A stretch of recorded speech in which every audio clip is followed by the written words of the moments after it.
हरे कृष्णा। आप सभी का दिन शुभ और मंगलमय हो। इससे पहले की कथा सुनने के लिए आप सभी का बहुत बहुत धन्यवाद। आज सुनिए माघ मास महात्म्य में आगे की कथा। इससे पहले के अध्याय में आपने सुना था कि किस प्रकार मुनि ने पिशाच को सुमार्ग बतलाया कि माघ मास में प्रयाग में जाकर स्नान करने से तुम्हें पिशाच योनि से मुक्ति मिल जाएगी। और पिशाच ने मुनि के कहे अनुसार प्रयाग में स्नान किया, जिससे उसे प्रेत योनि से मुक्ति भी मिल गई। तब मुनि कहते हैं कि मैं अब तुमसे गंगा यमुना के संगम का वर्णन कहता हूँ, जिसके जल की एक बूंद के स्पर्श से केरल देश का ब्राह्मण भी मुक्त हो गया था। तब ऋषि के ऐसे वचन सुनकर वह प्रेत अपने मन में महान शांति का अनुभव करने लगा, मानो उसके सभी दुख दूर हो गए हों। पिशाच मुनि से कहने लगा कि हे मुनिवर, केरल देश का ब्राह्मण किस प्रकार मुक्त हुआ, यह कथा कृपया करके आप विस्तार पूर्वक कहिए। आप देवदूति कहने लगा कि केरल देश में वासु नाम वाला एक वेद पारंगत ब्राह्मण था। उसके बंधुओं ने उसकी भूमि छीन ली थी, जिससे वह निर्धन और दुखी होकर अपनी जन्मभूमि त्याग कर देश विदेश में घूमता किसी व्याधि से ग्रस्त होकर मृत्यु को प्राप्त हो गया। और उसका कोई भी बंधु बांधव नहीं था, जिस कारण उसकी अंतिम क्रिया भी विधिवत संपन्न नहीं हुई और ना ही उसका दाह क्रिया हुआ। इस क्रिया के लोप होने से निर्जन वन में प्रेत बनकर वह चिरकाल तक भटकता रहा। शीत ताप भूख प्यास के दुख से आहाकार करता हुआ वह नंगे शरीर रोता फिरता, परंतु उसे कहीं भी सदगति दिखाई नहीं देती थी। सर्वथा दान न देने से वह अपने कर्म फल को भोगता था। जो लोग अग्नि में आहुति नहीं देते, भगवान का पूजन नहीं करते, वे आत्म विद्या का अभ्यास नहीं करते, अच्छे तीर्थों से विमुख रहते हैं। जो लोग दुखी लोगों को स्वर्ण वस्त्र, रतन फल तथा जल नहीं देते और छल कपट से जीविका प्राप्त करने वाले, दूसरों और स्त्रियों का धन हरण करने वाले, आग लगाने वाले, विष देने वाले, झूठी गवाही देने वाले और कुमार्ग पर चलने वाले, माता पिता भाई बहन संतान और अपनी स्त्री का त्याग करने वाले, जो सब तीर्थों में दान लेते हैं, पालन करने वाले, स्वामी को त्यागने वाले और गौर तथा भूमि के चोर, वेदों की निंदा करने वाले, वृथा द्रोह करने वाले और प्राणियों पर हिंसा करने वाले, देवता गुरु की निंदा करने वाले, और यह सभी बारंबार प्रेत पिशाच राक्षस और अन्य बुरी योनियों में जन्म लेते हैं।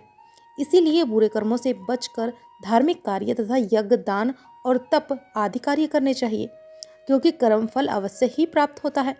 इस प्रकार प्रेत की गति देखकर पाप कर्म कदापि नहीं करने चाहिए। ब्राह्मण कहने लगा कि इस प्रकार उस केरल ब्राह्मण ने उस पर्वत पर अधिक समय बिताकर एक मार्ग में एक पथिक को देखा, जो कि 2 गगरियों में त्रिवेणी का जल लिए हुए था। आनंद पूर्वक वह भगवान के चरित्र का गान कर रहा था। प्रेत ने उसका मार्ग रोक लिया और कहने लगा, तुम डरो मत, इस गगरी का जल मुझे पिलाओ, नहीं तो मैं तुम्हारे प्राण ले लूंगा। अब देवदूति कहने लगा कि दुखी निर्बल नंगे मुरझाए हुए तुम कौन हो, पैरों से पृथ्वी को स्पर्श ना करके चलते हो। और लोमस जी कहने लगे कि प्रेत यह वचन सुनकर कहने लगा कि मेरे ऐसे होने का कारण भी सुन लो। मैंने अपने पूरे जीवन में कभी ब्राह्मणों को दान नहीं दिया, अत्यंत लोभी क्रिया न दूसरों के अन्न से पलने वाला था। मैंने कभी किसी को भिक्षा नहीं दी, ना मैं दूसरों के दुख से दुखी हुआ। मैंने प्यासे प्राणियों को भी कभी जल नहीं पिलाया। मैंने कभी छाता जूते आदि का दान भी नहीं किया, न ही किसी को जल का पात्र पान या औषधि दी। मैंने अपने घर में कभी भी किसी अतिथि को ठहराकर उसका सत्कार नहीं किया।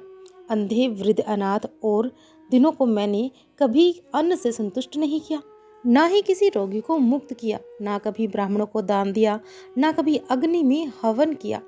वैशाख आदि मास में कभी किसी को ठंडा जल भी नहीं पिलाया, ना ही मैंने बड़ या पीपल का कोई वृक्ष लगाया और ना ही किसी प्राणी को बंधन से छुड़वाया। कभी कोई व्रत करके शरीर को नहीं सुखाया। इस कारण मेरा पूर्व जन्म सब बुरे कार्यों में ही व्यतीत हो गया। मेरे पूर्व जन्म के कर्मों से ही मेरी यह गति हुई है। इस वन में व्याघ्र भेड़ियों से बचा हुआ मांस और जंतुओं के खाने से, गिरे हुए फल और वृक्षों पर लगे हुए सुंदर फल और झरने का सुंदर जल सभी मिलते हैं, परंतु देव इच्छा से भी मैं कुछ भी नहीं खा सकता। सर्प की तरह केवल पवन भक्षण करके अपना जीवन बिता रहा हूँ। बल बुद्धि मंत्र पुरुषार्थ से लाभ हानि सुख दुख विवाह मृत्यु जीवन भोग रोग तथा वियोग में केवल भाग्य ही कारण होता है।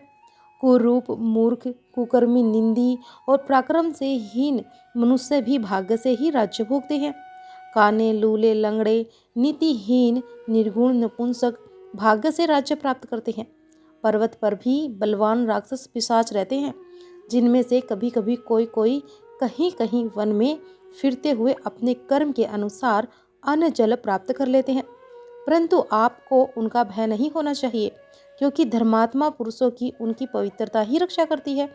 और यह पिशाच तो आप जैसे भक्त की तरफ आंख उठाकर भी नहीं देख सकते। जो नारायण भगवान की भक्ति से पवित्र रहता हो, उसको भूत, प्रेत, पिशाच, पूतना कोई बाधा ही नहीं दे सकते। भूत, बेताल, पिशाच, गंधर्व, काकन, शंकनी, ग्रह रेवती, यज्ञ, मत्र, ग्रह भयंकर, ग्रह कृत्य, सर्प, कुष्मांडा और दूसरे दुष्ट जंतु पवित्र वैष्णव की तरफ देख भी नहीं सकते। जिसकी जीवा पर गोविंद का नाम और हृदय में वेद तथा श्रुति में विद्यमान है, और जो पवित्र दानी है, उनको कभी भय हो ही नहीं सकता। हे ब्राह्मण, इस प्रकार कर्मों का फल भोगता हुआ मैं यहाँ पर रहता हूँ, ऐसा सोचकर मैं शोक नहीं करता। एक वृतांत तुमसे बताता हूँ, ध्यान से सुनिए। एक बार ज्वालिनी नदी के किनारे पर मैं गया हुआ था। वहाँ पर घूमते हुए मैंने एक सारस के वचनों को सुना था। वह पथिक कहने लगा कि हे प्रेत, तुमने सारस के वचन किस प्रकार और क्या सुने थे, सो कृपा करके कहिए। तब वह प्रेत कहने लगा कि इस वन में कोहरा नाम की नदी पर्वत से निकली है। मैं घूमता घूमता उस नदी के किनारे जा पहुंचा और थकावट दूर करने के लिए कुछ क्षण वहां पर ठहर गया।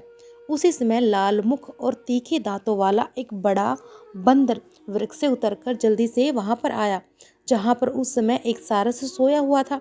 अब उस चंचल बंदर ने कई पक्षियों को देखकर उस सोए हुए सारस को दृढ़ता से और बड़ी मजबूती से पैरों में जकड़ लिया।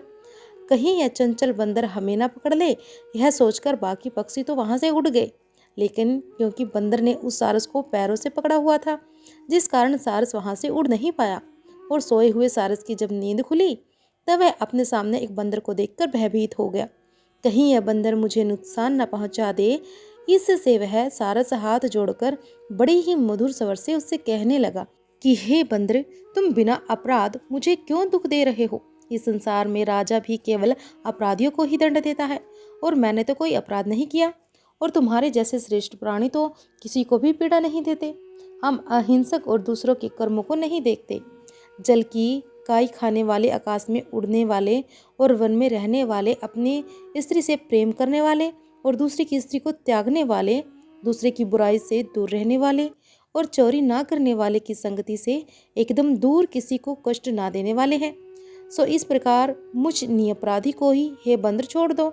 अब सारस बंदर से कहने लगा कि मैं तुम्हारे पहले जन्म के वृतांत को जानता हूँ। अगर तुम जानना चाहो तो मैं इस बारे में तुम्हें बता सकता हूँ।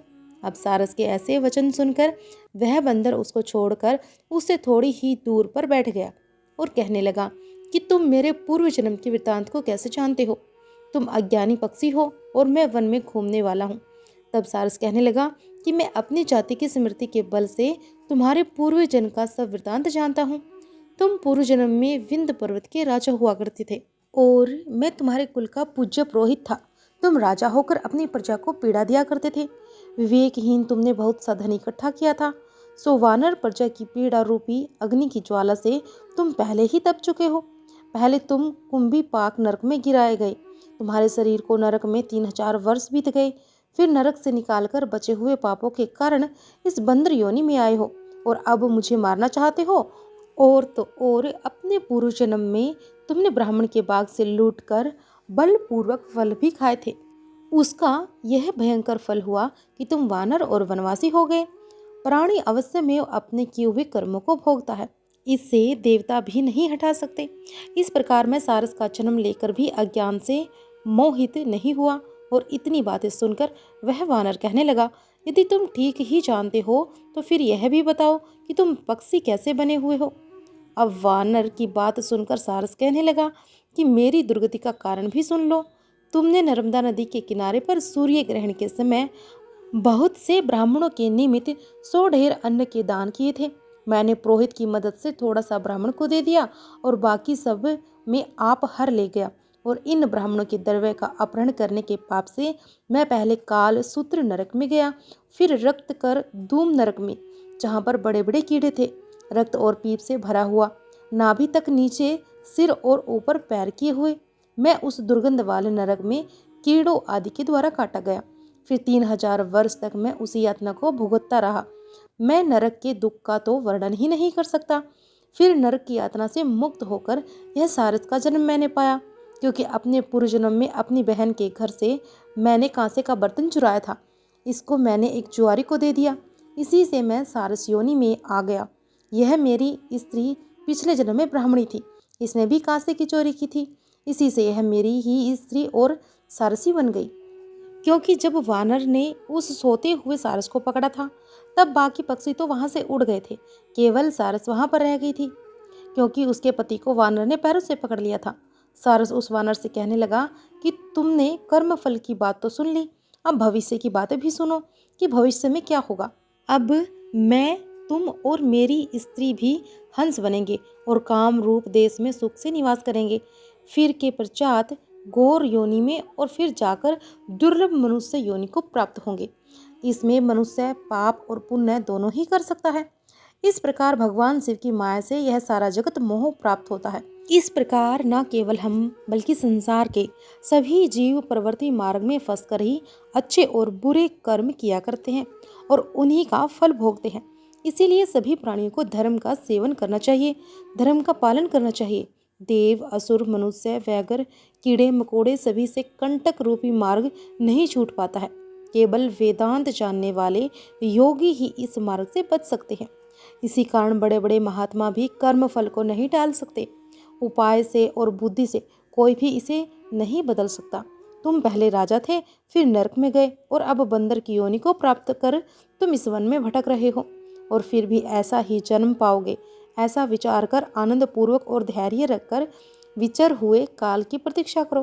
तब वानर ने कहा कि पहले जन्म में मैं तुम्हारी पूजा करता था, अब तुम मुझे प्रणाम करते हो। तुम जाति के स्मरण से मेरे पूर्व जन्म के वृतांत को जानते हो। आनंद पूर्वक रहो, तुम्हारा कल्याण हो। तुम्हारे वचनों को सुनकर मैं मोह रहित होकर वन में विचरूंगा। अब प्रेत कहने लगा, हे पथिक, मैंने नदी के तट पर बंदर और सारस का संवाद सुना, तब जाकर मुझे बोध हुआ कि मोह और शोक का नाश हो गया।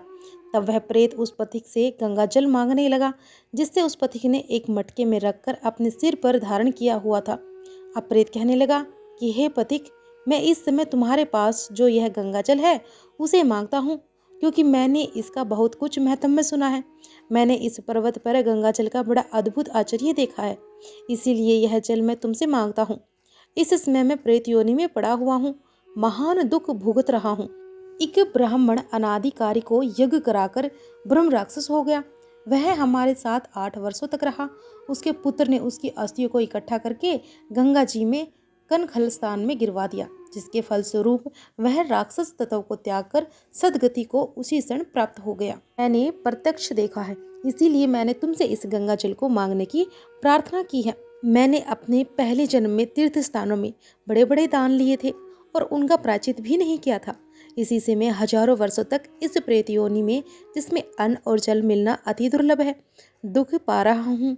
इस योनि में मुझे हे पथिक हजारों वर्ष बीत गए।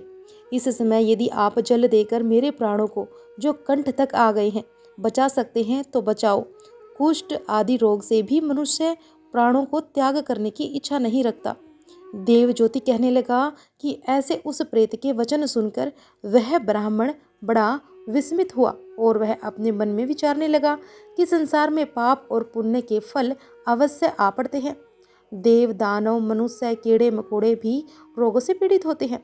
बालक और वृद्ध को मरण, अंधा तथा कुबड़े, दरिद्रता, पांडिता और मूर्खता सब कर्मों से ही प्राप्त होता है। इस कर्म भूमि में जिन्होंने न्याय से धन इकट्ठा किया वे धन्य है। यह सुनकर वह प्रेत गदगद वाणी में कहने लगा कि हे पथिक, मैं जानता हूँ कि आप सर्वज्ञ हैं। आप कृपा कर मुझे जीवन का आधार यह जल इस प्रकार दो जैसे मेघ चातक को देता है। तब पतित कहने लगा कि हे प्रेत, मेरे माता पिता भृगु क्षेत्र में बैठे हुए हैं, मैं यह जल उन्हीं के लिए लेकर आया हूँ। अब बीच में तुमने गंगा जी के संगम का जल मांग लिया, इसीलिए मैं इसी धर्म संदेह में पड़ गया हूँ। क्या कांड वस्तु में यज्ञों का इतना नहीं मानता जितना प्राण रक्षा को मानता हूँ। इसीलिए प्रेत को जल्द देकर तृप्त करके ही अपने माता पिता के लिए मैं फिर से जल लेकर आऊँगा। अब लोमस ऋषि कहने लगे कि इस प्रकार उस पथिक ने गंगा यमुना के संगम का पवित्र जल उस प्रेत को दे दिया और उस प्रेत ने प्रीतिपूर्वक उस जल को पिया, जिसके पीने से उसी समय वह अपने प्रेत शरीर को छोड़कर दिव्य देहधारी हो गया। अब केरल कहने लगा कि बिंदु मात्र गंगा जल से ही वह प्रेत मुक्त हो गया। हम समझते हैं कि ब्रह्मा जी भी इस जल के गुण का वर्णन नहीं कर सकते, नहीं तो भला महादेव जी इस जल को मस्तक पर ही क्यों धारण कर। इस संसार में जो मनुष्य कर्म वचन और मन के पापों से रंग गई, वह गंगा जल के बिना धुल ही नहीं सकते। गंगा जल के सेवन से मुक्ति सदा उन्मुख ही खड़ी रहती है। जिस पवित्र जल को स्पर्श करने मात्र ही वह प्रेत योनि को छोड़कर मुक्ति को प्राप्त हो जाता है। जो गंगा जी में स्नान करते हैं वे वैष्णव पद को प्राप्त होते हैं। यदि संबंधी लोग गंगा जल से तर्पण करें तो नरक में रहने वाले पितर भी स्वर्ग लोक को चले जाते हैं। गंगा जल के समान और कोई मुक्ति का साधन ही नहीं। इस प्रकार वह प्रेत वहां से चला गया और 1 मास में जब माघ मास आया तब उसने सुने हुए प्रयागराज महात्म्य के अनुसार गंगा यमुना के संगम पर स्नान करके पिशाच शरीर को धारण कर भक्ति पूर्वक नारायण की स्तुति करता हुआ वह दर्वण देश का राजा गंधर्व से सेवित उत्तम विमान पर बैठकर इंद्रपुरी को गया। सो हे द्विज, यह इतिहास पापों का जल्दी ही नाश करता है। इसमें धर्म का ज्ञान होता है। यह पुण्य यश तथा कीर्ति को बढ़ाने वाला है, ज्ञान तथा मोक्ष को देने वाला है। तुम भी सद्गति पाने के लिए प्रयाग चलो, वहाँ पर हम ऐसा स्नान करें जो देवताओं को भी दुर्लभ होता है। वहाँ पर श्राप से पैदा हुआ पिशाचपन सब कुछ नाश को प्राप्त हो जाएगा। इस प्रकार लोमस ऋषि के मुख से अमृतम मधुर कथा को सुनकर मानो अमृत पीकर सभी प्रसन्न हुए और पाप रूपी समुद्र से पार हो गए। उन्हीं के साथ सभी लोगों ने फिर दक्षिण दिशा की ओर प्रस्थान किया। वशिष्ठ जी कहने लगे कि हे राजा दिलीप, बहुत से जन समूह सहित अच्छे सरोवर में स्नान करके सुखपूर्वक मोक्ष को प्राप्त हो गए। तब लोमस जी कहने लगे, संसार रूपी इस तीर्थ राजा को सभी श्रद्धापूर्वक देखिए। यहाँ पर 33 करोड़ देवी देवता आकर आनंद पूर्वक रहते हैं। यह अक्षय वट है जिनकी जड़ें पाताल तक गई है और मार्कंडे ऋषि प्रलय के समय भगवान इसी अक्षय वट का आश्रय लेते हैं। यही भोलेनाथ की प्रिय भगवती भगीरथी है जिसकी सिद्ध लोग सेवा करते हैं। यह गंगा स्वर्ग के हेतु एक पताका के समान है। इसका जल पीकर मनुष्य मुक्त हो जाता है। हे मुनिवर, सभी प्राणी इस नदी को यमुना से मिली हुई पाते हैं और इसका संगम बड़े पुण्य से प्राप्त होता है। इस पवित्र संगम में स्नान करने से जन्म मृत्यु रूपी दानव नल से कोई तपता नहीं, परंतु ज्ञान प्राप्त करके मुक्त हो जाता है। यहाँ पर स्नान करने मात्र से सभी प्राणी बिना ज्ञान के भी मुक्त हो जाते हैं। इसीलिए श्री ब्रह्मा जी ने यह यज्ञ करने की इच्छा की थी। इसी संगम में भगवान श्री हरि ने स्त्री प्राप्ति की इच्छा से स्नान करके लक्ष्मी जी को प्राप्त किया था। यहाँ पर त्रिशूलधारी भोलेनाथ ने त्रिपुर दैत्य को मारा था और प्राचीन काल में उर्वशी स्वर्ग से गिरी थी तथा स्वर्ग पाने की इच्छा से यहाँ पर ही उसके स्नान करने से नहुष कुल के राजा यताति ने वंशधर पुत्र प्राप्त किया था। यहीं पर देवराज इंद्र ने प्राचीन काल में धन की इच्छा से स्नान किया था और माया से कुबेर के सब धन को प्राप्त कर लिया था। प्राचीन काल में नारायण तथा नर ने हजारों वर्ष तक प्रयाग में निराहार रहकर उत्तम धर्म किया। यहाँ से जगस्य शिव सन्यासी ने महादेव जी जैसी शक्ति वाले से विजय प्राप्त की थी और अणिमा आदि योग के अति दुर्लभ ऐश्वर्य प्राप्त किए थे। इसी क्षेत्र में तपस्या करके श्री भारद्वाज सप्त ऋषियों में सम्मिलित हुए। इस प्रकार जिन्होंने भी इस संगम में स्नान किया उन सभी को स्वर्ग की प्राप्ति हुई। इसीलिए हमारे विचार से तुम त्रिवेणी में स्नान करो और इस स्नान से पहले किए हुए तुम्हारे सब पाप नष्ट हो जाएंगे और संपूर्ण वैभव को तुम प्राप्त हो जाओगे। ऋषि के इस प्रकार के सत्य वचन सुनकर सभी त्रिवेणी में स्नान करने लग गए और उसी स्नान करने से सबकी पिशाच भी नष्ट हो गई। श्राप से मुक्त होकर उन्होंने अपना शरीर धारण कर लिया और वेद निधि ने अपनी संतान को देखकर प्रसन्न होकर लोमस ऋषि को संतुष्ट किया और कहा कि आपके अनुग्रह से ही श्राप से मेरे पुत्र विमुख हो गए। अब हे ऋषि, आप इन बालकों के योग्य धर्म को कहिए। तब लोमस ऋषि कहने लगे, इस युवा कुमार ने वेदों का अध्ययन समाप्त कर लिया है, इसलिए इन कन्याओं के प्रीति पूर्वक कर कमलों को ग्रहण करें। तब लोमस ऋषि तथा अपने पिताजी की आज्ञा से इस ब्रह्मचारी ने 5 कन्याओं से विवाह कर लिया और इस प्रकार इन कन्या के सभी मनोरथ पूर्ण हो गए। जिसके घर में लिखा हुआ यह महात्म्य में पूजा जाता है, वह नारायण भगवान ही पूजे जाते हैं। पुष्कर तीर्थ में, प्रयाग में, गंगा सागर में, देवालय में, कुरुक्षेत्र में तथा विशेष रूप से काशी में जाकर इसका पाठ अवश्य करना चाहिए। यदि आप पाठ ना कर पाएँ तो इस महात्म्य को सुनना अवश्य चाहिए।